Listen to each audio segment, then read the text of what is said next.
holding it down nice and easy on AI TV. We are with Neil, who is the account director at Verint Systems. Well, welcome, Neil. Thank you. Welcome to the AI Expo. What's the buzz like? This is day 2. Pretty jam-packed program. What has stood out for you, just from a highlight perspective? The curiosity around technology, innovation, specifically AI. I'm seeing a lot of interest, but I think, and also connecting with people. That one-on-one engagement is important. I believe that we have been longing for it, and I hate to refer back to 2020 COVID times, but it's great to connect with people again. So feeling a lot of energy, feeling also quite overwhelmed because we're exhibiting, so there's a lot of people that you're engaging. Some are valuable, some are less valuable. But it's good to be in Johannesburg, and it's good to be at AI Africa. No, warm welcome. So I know that Verint Systems is within the customer experience automation space. Correct. How do you sort of stand out compared to your competitors in terms of leveraging AI capabilities? So if I can sum it up very quickly, there are 3 specific key elements that we provide that are key, critical, and unique. Stronger, faster, and measurable. Stronger as in, well, firstly let me start with faster. Faster, we are able to deliver and implement automation in 30 days, where in a typical deployment is long, drawn out, can take anywhere between 12, 15, sometimes 24 months to roll out. But we've got something unique where we are able to deliver and remove manual intervention, augment automation in under 30 days. Why are we stronger? Well, our platform is underpinned by AI and machine learning, and we've been doing this for over 30 years. And measurable, we are able to measure the return on the customer's investment and show the return within a 12-month period. And that's quite unique to our platform. Arguably the only CX automation platform that can offer that in the CX world today. That's incredible. And in terms of some of the bottlenecks, what have you identified in the customer experience journey that you feel you've been able to address with AI capabilities? It's a good question, and what immediately comes to mind is affordability. And what I mean by that is Verint is a well-known global brand. As I said, we've been doing this for many, many years. And the challenge that I face focusing on the South African market is that it's a champagne technology. And I'm selling champagne technology in a beer-driven market. So that's the bottleneck, is the affordability piece. Affordability piece around the software, the lack of resources and skills that we have here in South Africa in order to deploy our solutions. That's the challenge, because we're having to access resources and skills from abroad in order to deliver our technology in the South African market. So that's the bottleneck. That's the challenge that I'm facing, at least. Lots of curiosity, lots of interest around the technology. But when it comes to commercials, that's the challenge. So it's a combination of both commercials and the skills discrepancy in South Africa. How do you think that can be overcome, right? Because interestingly enough, there is quite a bit of investment from the AI perspective in skills dev and education and just investment in expertise. So where are we getting it wrong? You know, how come the investment is coming in, but we're not realizing that from the human potential perspective? I think Verint is a global brand, well recognized around the world. South Africa, for them, I'm not sure if it's a region that they understand in order to support or give back. I believe we should be supporting our local partners here in South Africa and investing in them in order to support them, educate them, to be able to step up and do the professional services piece. And when I talk professional services, I talk implementation, consulting, and the educational part. And that I find being the stumbling block and what is the challenge. I feel we should be giving back, but again, Verint's a big multinational organization. It's about trying to get Verint to invest in our partners, but at the same time there are partners that are selling global technology, so they are investing in the technology, and nothing's for free. So it's a bit of a give and a take, if I can describe it in that sort of manner. I'm not sure if we got to speak about some of the lovely capabilities within the organization. Can you just briefly walk us through your portfolio at the moment and what your core focus is within the CX space? So if I can describe it in this way, there are three swim lanes that we focus on. The one is the digital engagement piece, where we support customers to implement specific solutions to support digital engagement, whether that be underpinned by AI, machine learning, whatever that may be. We've got that swim lane, which is the digital piece. Then you've got workforce engagement, which consists of workforce management, performance management, quality management, analytics, speech analytics, and then you've got the experience management component, being able to support what that experience is all about between business and customer.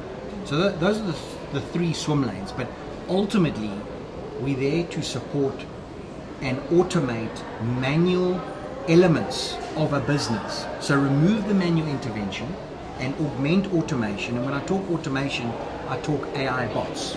We effectively have north of 50 AI bots, and one bot does one thing specifically well, and you augment that into what you're trying to achieve, and whatever that outcome is, we help achieve that with that outcome to create better efficiencies within the organization and create more capacity for human beings to do other things. My goodness, that's such a value proposition. There are some instances where a number of customers will buy into the value proposition of AI, and some will have a few objections. In your experience as an account director in sales, very dynamic space that you're in, what do you feel have been some of the biggest objections from customers? You spoke a little bit about affordability, but outside of that, are there any other areas that you felt customers sort of expressing their objection in adopting AI solutions? So not necessarily adopting AI, there's a flavor of, okay, if everybody's doing it, we need to do something. So there's what that is, I don't quite sure what that is, but there's definitely an interest of plugging or infusing AI in certain areas of the business to test it. But I think what is important is that businesses need to understand where they are today and what they want to achieve tomorrow. Work out what that is and decide on what technologies they need to investigate, on who they're going to invest in, and then take the risk, take the leap, embark on that journey. Another challenge that I haven't mentioned, it's not just the commercial aspect. Well, it is the commercial aspect, but it's the competitors.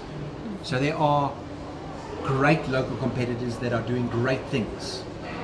And the challenge that I face specifically is that I sell a global technology, not designed for South Africans, but I sell in this market. So you've got local competitors that are offering local currency, they're offering flexible contracts, so month-to-month contracts. And I'm finding that our larger organizations, the enterprise, if you want to call it that, are willing to give them an opportunity because it's that much more affordable.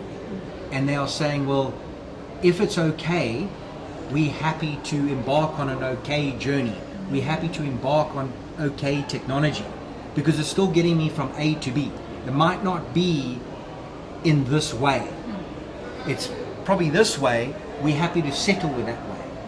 So, and if I compare what we have to do, our objection or our aim is to sell multi-year contracts. We're a cloud-based platform, and to acquire, and you need to acquire more business because as a listed entity, it's all about the acquisition. It's all about acquiring new brands and growing and expanding on those customers. Sure.